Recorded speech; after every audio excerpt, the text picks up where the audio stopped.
What's going on, guys? I'm Lakota from Meyer Mediums, and this is vlog number 22.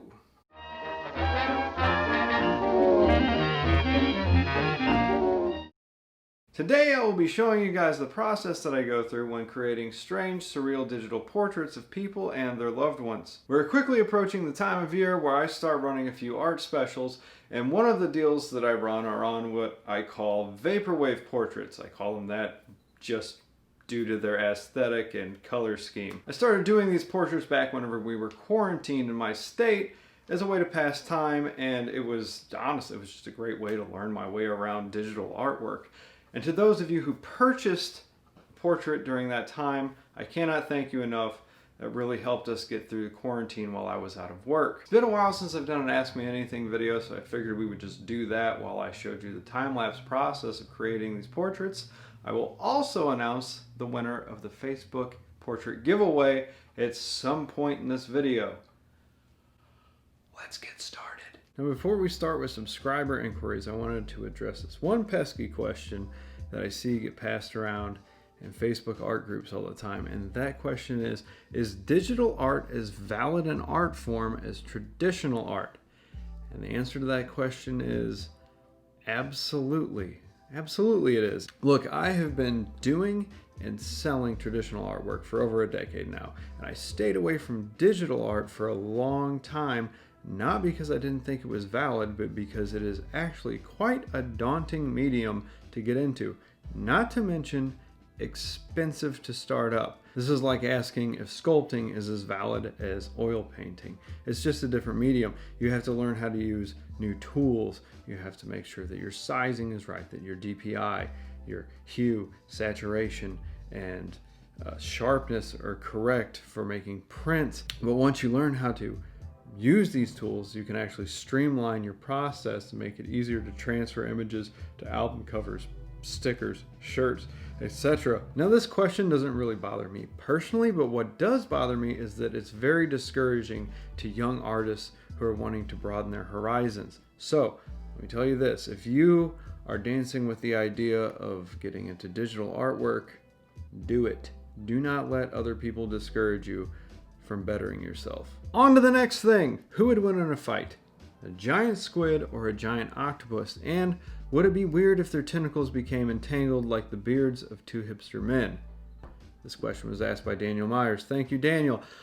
I believe that the octopus would win simply because it's smarter and, I believe, stronger. Octopi are incredible creatures. They can change color, mimic people, and can even figure out how to take lids off of jars. I remember this one story of an octopus that would escape its cage every night and run off to the fish tanks and steal fish and eat them and then run back to their tank and get in.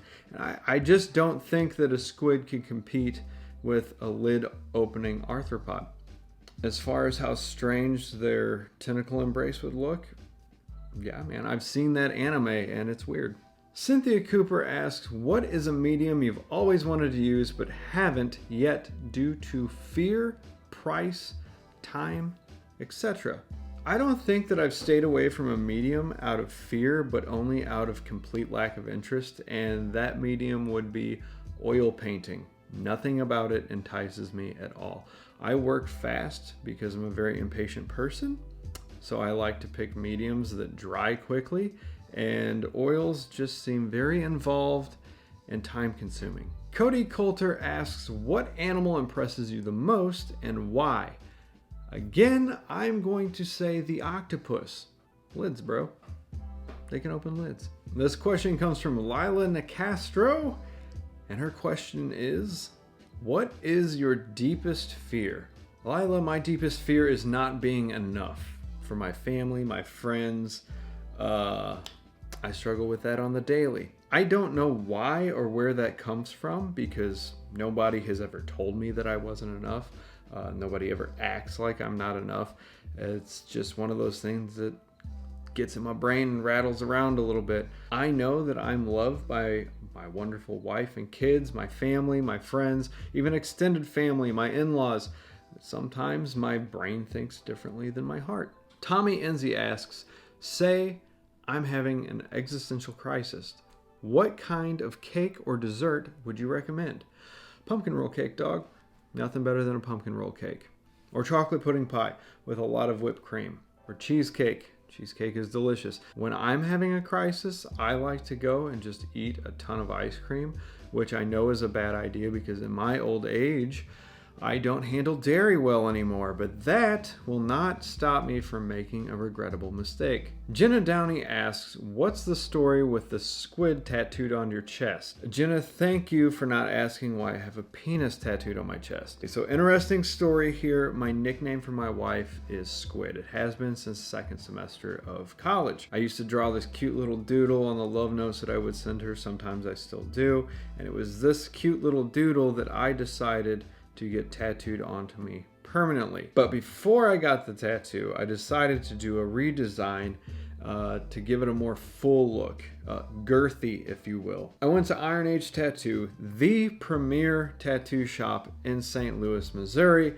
I paid a man $150 to carve this image into my chest. And when I say carve, I mean he carved. It was like he was mad at me. He tattooed me like I had kicked his dog that morning. No joke, this tattoo is like 90% scar tissue. This tattoo shop is supposed to be the go-to place in St. Louis. I have seen better quality stuff come out of St. Francis County Jail. Anyway, I accepted it because I was young and dumb, but it wasn't until I went swimming for the first time and someone asked me why I had a weird phallus monster tattooed on my chest that I really realized maybe I shouldn't have redesigned this thing before I got it tattooed onto me. Anyway, now I'm stuck with a poorly drawn hentai creature on my chest. Such is life. Addie Kid asks, what artists inspire me to create? There are so many. I'll give the short list. I have to credit Alex Pardee because although my wife is the one who got me into doing artwork, it wasn't until I saw his painting for the album cover for this band In Flames, their album A Sense of Purpose. I saw that album and I was like, okay, this is the direction that I want my artwork to go. Mostly I just wanted to be good at line work. John Crick-Falusi was a huge inspiration. It's a shame that he turned out to be a monster. Moon Patrol is an incredible artist. Pseudo 5, Nathan Spohr, Brian Froud, Old Disney, Nicholas Caesar, Ben Minter, Tara Sharp. I could go on all day, honestly. There's so many talented artists out there. Amber Shineman has asked, how do you handle creative blocks? And that is a great question. I've actually thought about making a video about this because I don't get them often, and whenever I do, I usually come out of them quickly. So what I do two things. One, I will run a commission special and just tell people that I'm open for commissions, because anytime that I actually have a blockage, I have no idea what to paint.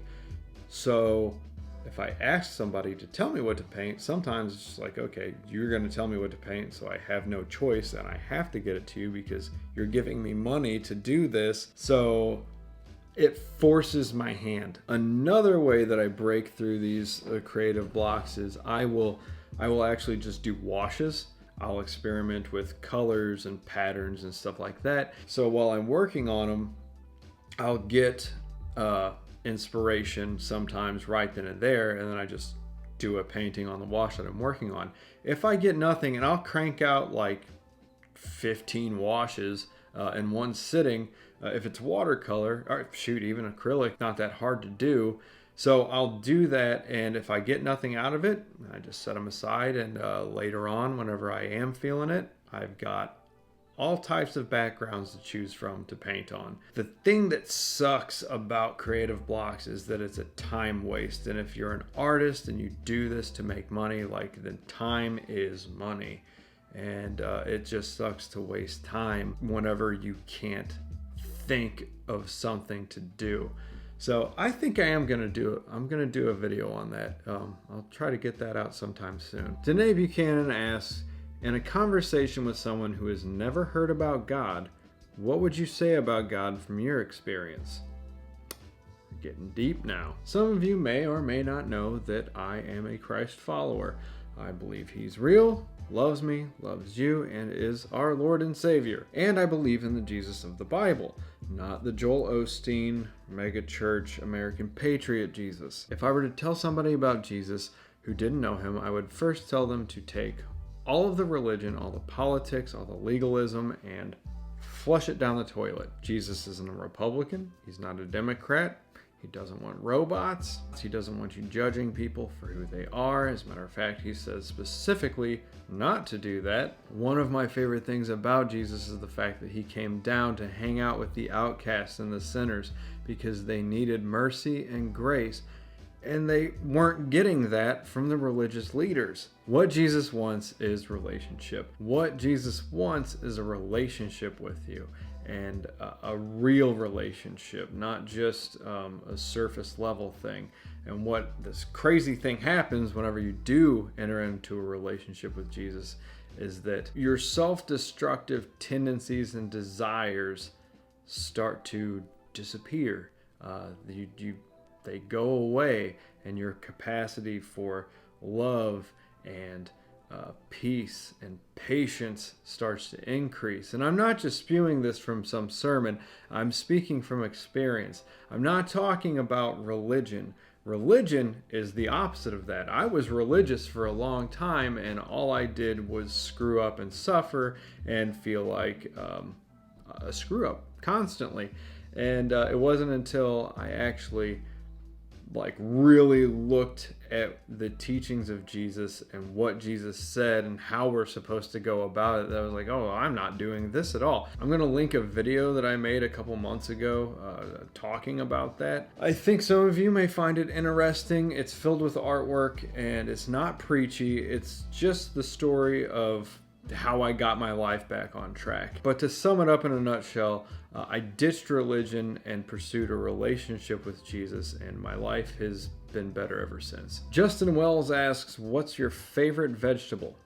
Asparagus, especially with Maryland crab soup drizzled over it. Amanda Fisher asks, with 2020 being such a crazy year, do you ever give your children advice? Any dad words of wisdom that right now they may think back on and say, wow, dad was right? I'll just go ahead and rattle off what I try to pound into my kids' heads all the time, and that is love first, always be kind, be gracious and merciful, and in the case that you have a day job working for somebody else, it is almost always better to ask for forgiveness later than to ask for permission up front.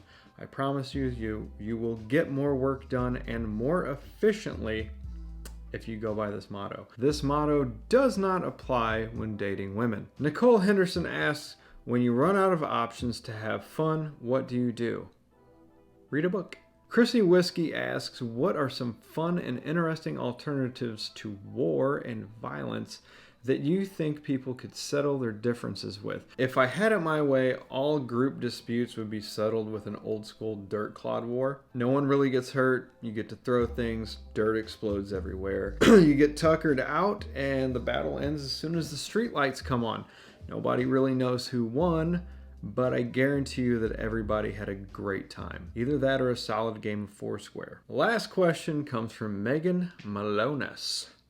I have no idea if I'm pronouncing that correctly. If you could have drawn any work that wasn't yours, what would it be, and show a picture? That's easy. Goodnight Lava by Alex Pardee, for sure. The first time I saw it, I was just like, oh my gosh, I wish that I had drawn that. I own the original shirt.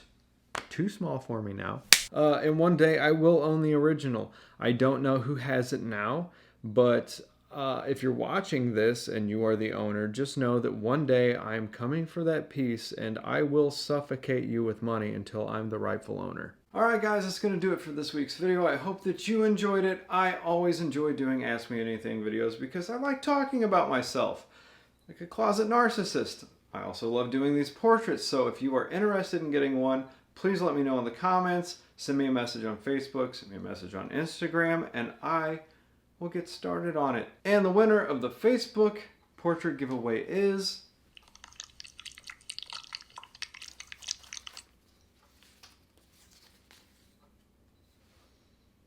Chrissy Whiskey.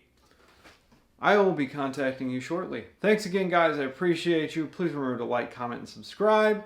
And I will see you in the next video. Have a wonderful week.